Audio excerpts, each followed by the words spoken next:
Good morning, everyone. Welcome back to our morning coffee time. How is everyone this morning?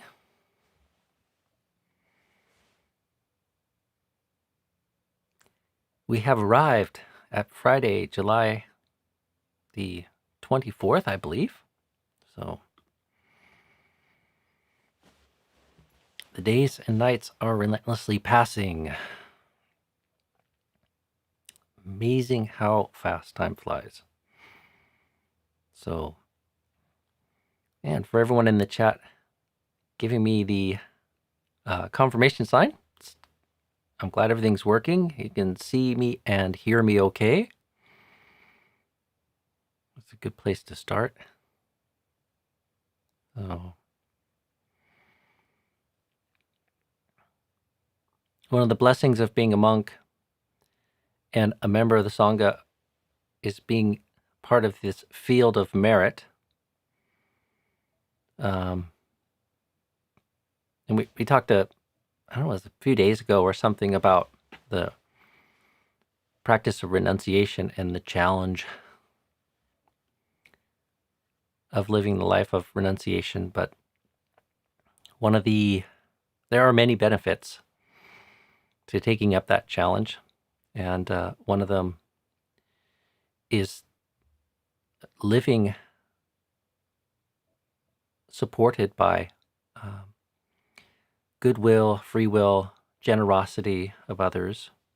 So, and primarily the very supports of our life come from that dynamic and that energy. Those who have faith, and it's not just Buddhist faith. I mean, it's interesting being a monk in America in these times. Sometimes ethnic Thais or ethnic Buddhists come to the monastery and they're looking around White Salmon and saying, how do you survive here? Are there many Thais or are there many Buddhists? And I say, well, I think there are some now in the community that consider themselves Buddhists, but the way we survive is there are good people with faith that this endeavor that we're engaged in is a worthy one. So, and our morning alms round and the meal support that comes from people is a huge part of that. It's like this daily leap into faith that there will be such beings in the world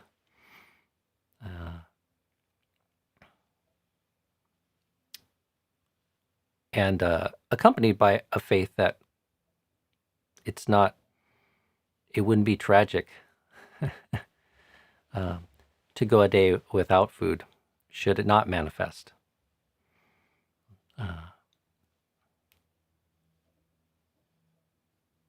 All things considered. So I think today June might be in the chat here, and she's helping support our meal for the day, and just express my gratitude to her and her family, as well as the many, many people, both locally and further afield, who do that every day and have for 10 years.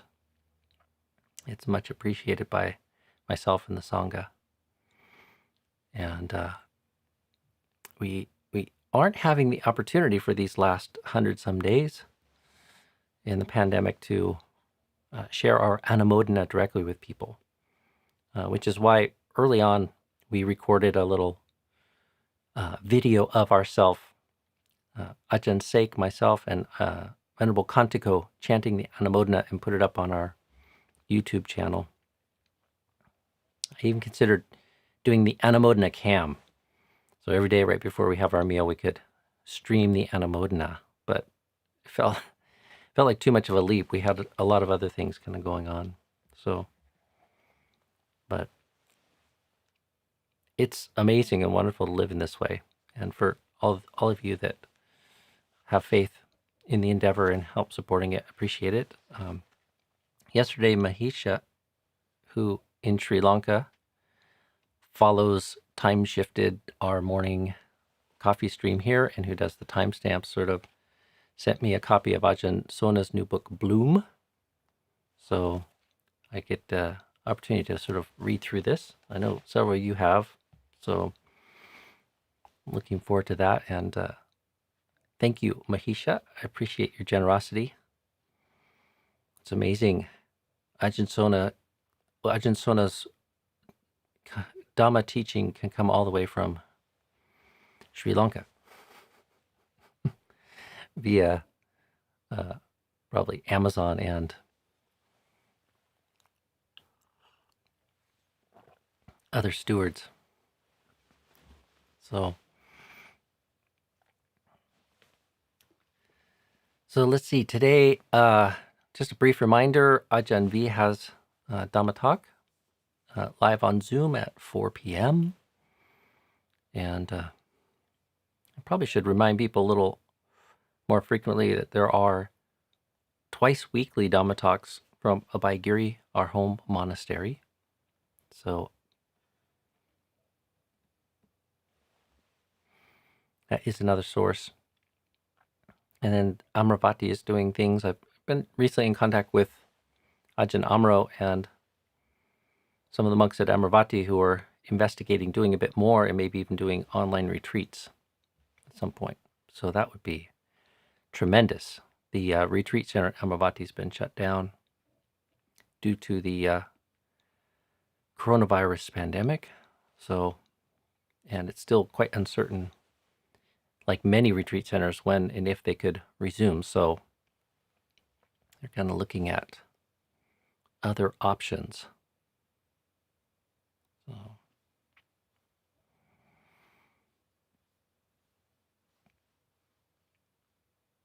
was listening to one of my podcasts this morning about happiness research, and the episode I was listening to today was all about the power of positive thinking,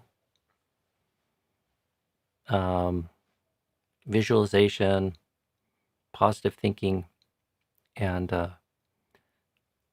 much of it I had been exposed to, but then there was some interesting little bit of research about how there's more to the story. It's not a 100% unquestioned good. And if I remember it right, one of the things is, in some sense, we kind of trick ourselves through positive visualization that we've already experienced the object of our desires, or what it is that we kind of long for. And there was one researcher they were interviewing and talking to about some of the evidence of how there is a downside to that and how it can be counterbalanced by actually what they call mental contrasting. So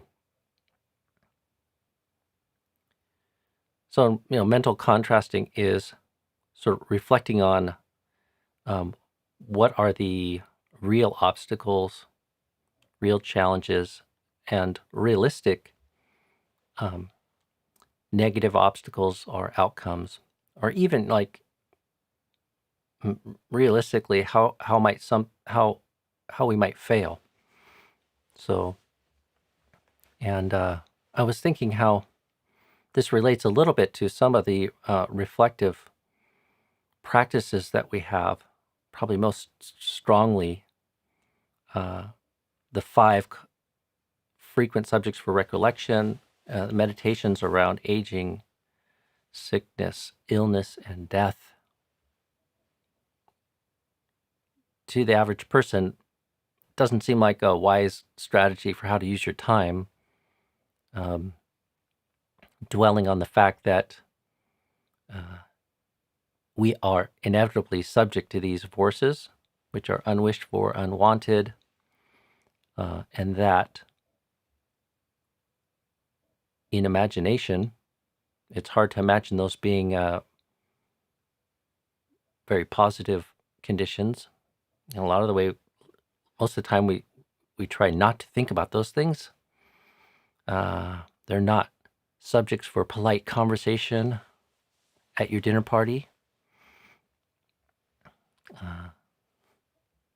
Although maybe that's changing. A couple years ago, there's an initiative started, or a project started in the Columbia River Gorge here, where we live, that was explicitly focusing on this, and all the various small communities were organizing book readings and talks, discussion groups, and one of our local librarians in Hood River invited us to participate in a series of talks they had at the library called Grave Matters. And it's like carving out a space for people to sit down and intentionally sort of talk about issues of aging, illness, and death. And that was amazing, kind of just sitting around with a bunch of individuals. And we had a lot to kind of share from the Buddhist tradition, and how this is, one might say, central to some of the themes that both inspired the Buddha to leave the palace and search for transcendence. Yeah. The story of the four messengers. The Buddha's confronted with these signs, these symbols, and he has faith, encountering the side of a samana, that there is some way to deal with this, which is encapsulated in this search for the deathless.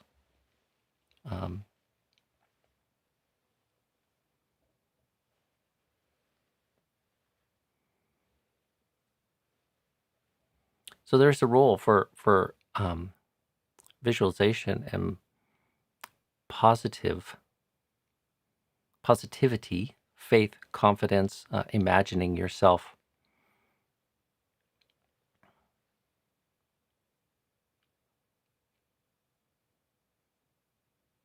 in better outcomes. But the converse is true as well, preparing yourself for the realistic challenges that one might kind of face in life. And in some sense, some of the reflective practices we're doing, that we're creating a kind of very strong, skillful, wholesome atmosphere in the mind, and then consciously bring these things up to prepare ourselves for the inevitable challenges that these bring to us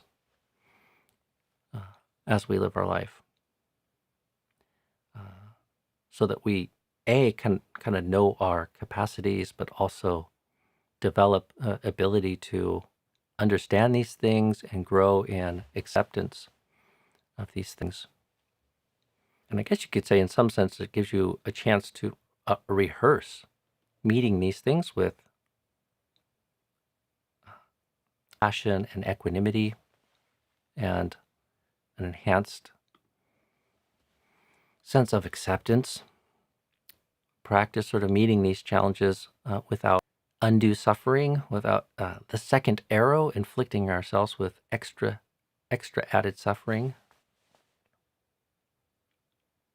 So it's always nice to have your faith, and I guess you could say your biases, kind of confirmed from other quarters. But some of what I was hearing there seems to affirm through some modern research that this isn't a crazy endeavor. So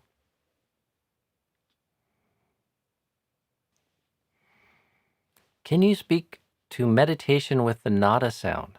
Ajahn Amaro says he uses it the most. Yeah, I can do that. I'm familiar with both Ajahn Sumedho's teaching on what Ajahn Amaro calls the nada sound. Well, I think Ajahn Sumedho does as well. It's a, for those not familiar with it, it's meditating on this kind of sound that one hears when we turn our attention to the sound of silence. So, we're directing our mind and our mindfulness to not any object of hearing, but to the hearing faculty itself. And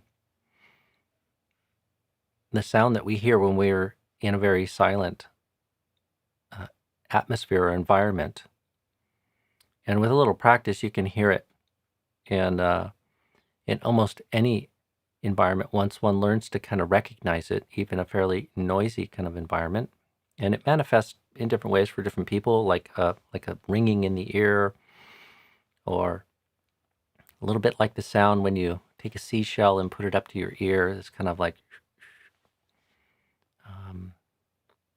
some people hear it more as vibration.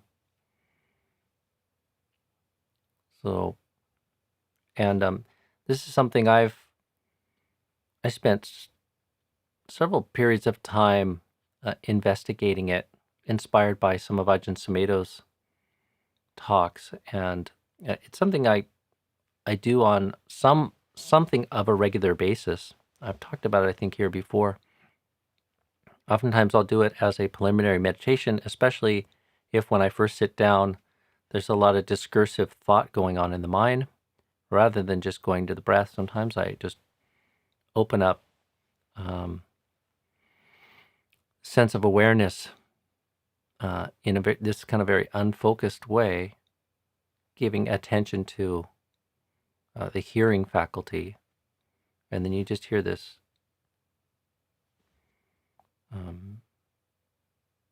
fairly steady sound of silence. And one can practice kind of concentrating on that and to a certain extent absorbing into it. But Ajahn Sumedho talks about one of the reasons why he likes it is you can't quite absorb into it in the same way as the breath.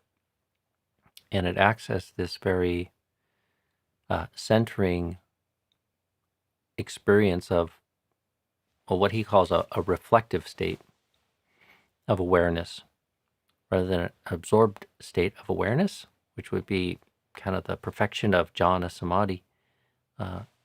It's a more kind of open, reflective, inclusive practice of meditation. And I think both Ajahn Sumedho and Ajahn Amaro have talked about that feature of the meditation being something that attracts them to it, and I find the same experience from it. It's something like the breath that's always with you, so you can always kind of turn to it, and with a little bit of practice, you can summon it at will, or focus in on it at will, even amidst conversation, even amidst kind of activity and work. One can kind of turn to this kind of sound, and it's a wonderful object because it's always with you. It's subtle, like the breath, so it goes unnoticed unless one attends to it. And it does seem to kind of call forth and bring one sort of more fully into the present moment and arouse an enhanced sense of mindfulness and awareness.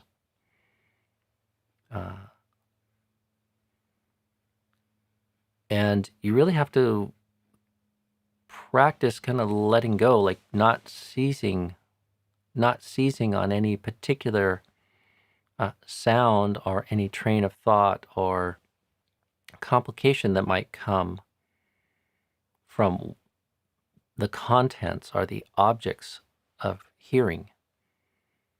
So it has a potential to be a little more challenging, say, than the breath. Like, you can't make a whole lot out of a breath. There's not a lot of liking and disliking or emotional connection to the breath. But sound, it's like it's good sound, it's bad sound. I like it, I don't like it. It's confusing, frightening, delightful, annoying.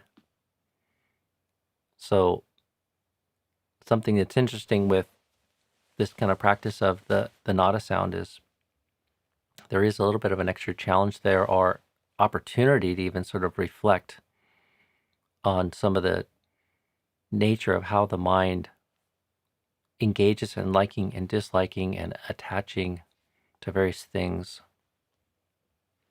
And it's not such an absorbed state of mind, so that like one is still able to be in this very balanced, centered, present sort of state, but very reflective. So it's a very interesting state for contemplation. So, and I find it peaceful enough, so that it's quite delightful.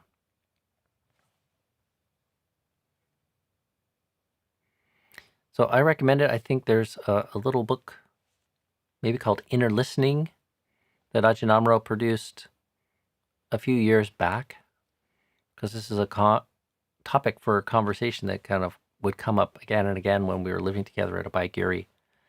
And I think in the early years I was there, Lumpur Sumedho hadn't even written a book about it. But if people are interested to know more, I oftentimes recommend looking for this little book called Inner Listening, I believe is the title, by Ajahn Amaro. And it's a nice short little introduction to the practice. And of course, there are loads of Dhamma talks and Q&A sessions that he and Ajahn Sumedho have had on the theme. So, good morning, Charles. Relational Frame Theory, or RFT, predicts how positive thinking connects through language systems to the negative. Typically, it's an unsuccessful strategy.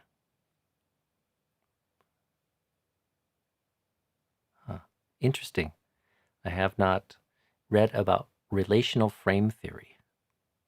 So am I correct in interpreting it's like positive thinking doesn't work because it brings up the negative? Because it's bringing up like a positive negative frame? That's how I'm interpreting that. So,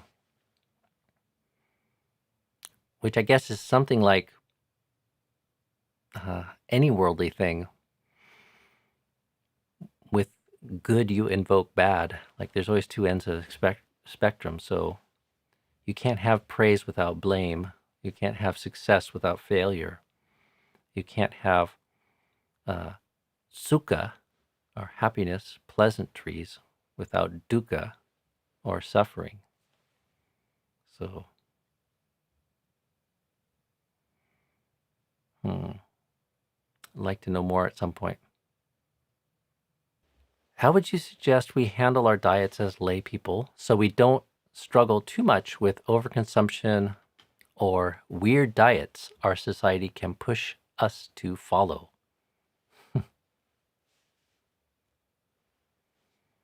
I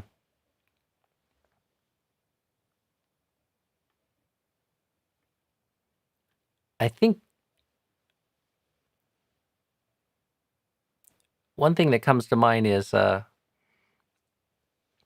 moderation in eating is something that comes up in the suttas, and the Buddha encourages the monks to be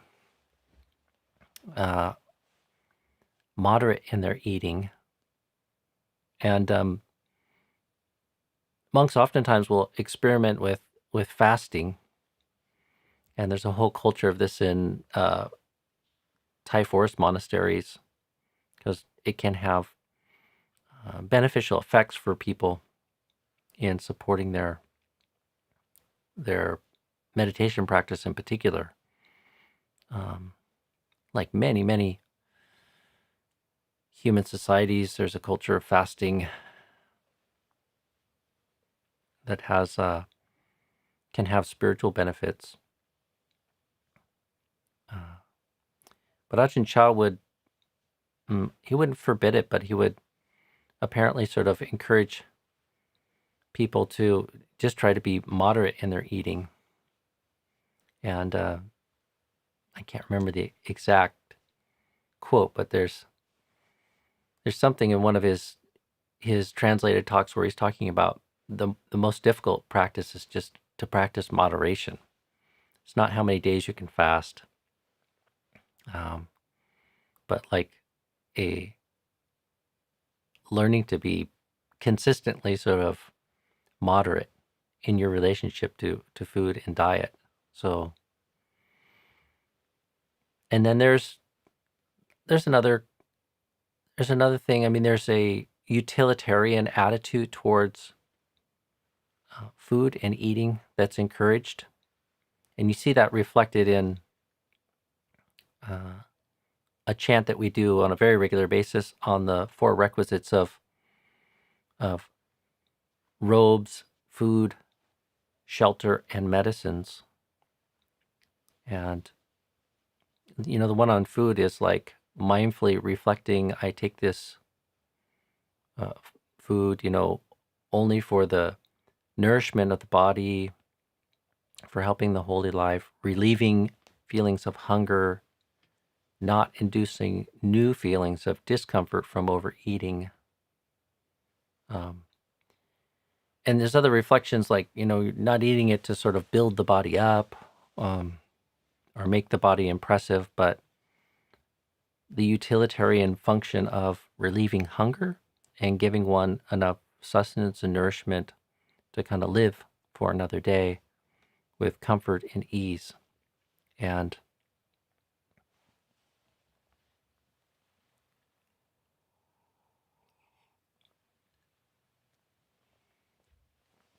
I see a later comment here on my other little side window, sort of saying that you're anorexic and severely underweight.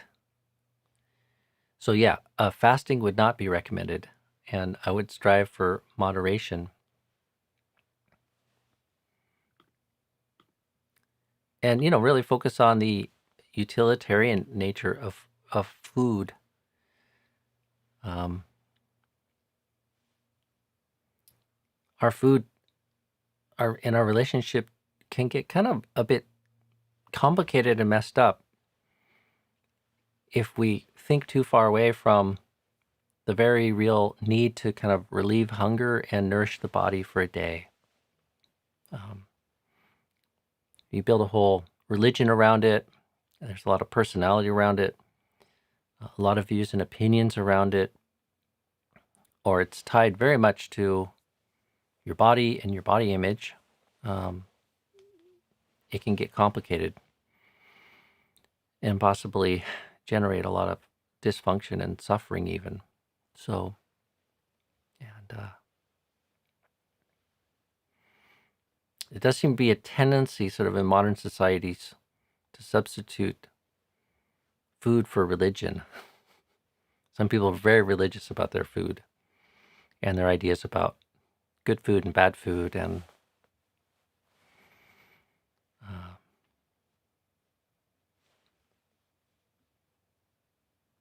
so anyways, just to sum up, I would say see if you could establish a very utilitarian attitude towards it and really like focus on the fundamentals of what it is we're doing there.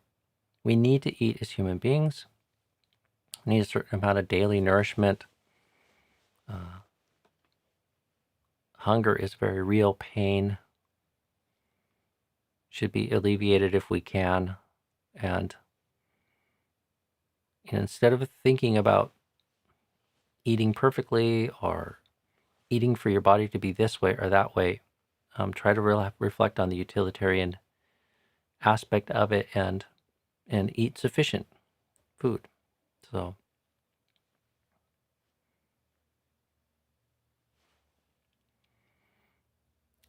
we don't really have, part of where we go wrong in relationship to diet and our bodies is very much tied to this misguided notion of desire connected to the body and self-identity in particular. You don't get to choose these bodies and you don't control them, and that's part of the truth of anatta. The other podcast I was listening to recently was a researcher on in the field of behavioral genetics, I believe is the name of the field. And he was talking about the current science around scientific understanding of how genetically determined body mass index is, or BMI. Your BMI is very heavily determined by your genes. And that probably sits at odds with the way most people think about their body and how fat or thin they are and how fat or thin they think they should be, or how easily it is for them to put on weight or how difficult it is for them to put on weight. Most people are having a problem with how easy it is for them to put on weight in the world that they find themselves in and the environments they find themselves in. And there's a lot of self kind of tied up with that, notions of being a personal failure if your body doesn't behave the way you think it can. But if we pull back and reflect on the very definition that the Buddha gives to anatta, or no self, in the Anatta Lakkhana Sutta, it's like it's folly to take this body as self, as me, as mine, principally because it's not something that we can control. So we can be a steward, we can have influence, but ultimately it's not something that we control. So there needs to be a acceptance of the body that you have, and then I guess maybe a determination to learn how to be a good steward to the body you have, and learn how to relate to it as skillfully as possible. And the spiritual component of that, or the psychological component of that, is to accept it as it is, and not spend any time wishing and wanting and desiring it to be different than it is,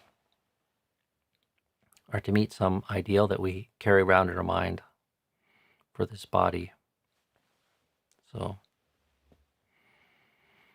okay, well, I apologize for the in and out of the stream today, and also my inability to follow along with the chat. There's a lot of back and forth conversations going on there today, so that makes it a little extra difficult for me. But I'll have to leave it at that for today. Wish you all well. Have a great Friday. Or I guess part of the world's maybe already on to Saturday. So, and we'll see you all tomorrow on the morning coffee stream. So take care, friends. Bye for now.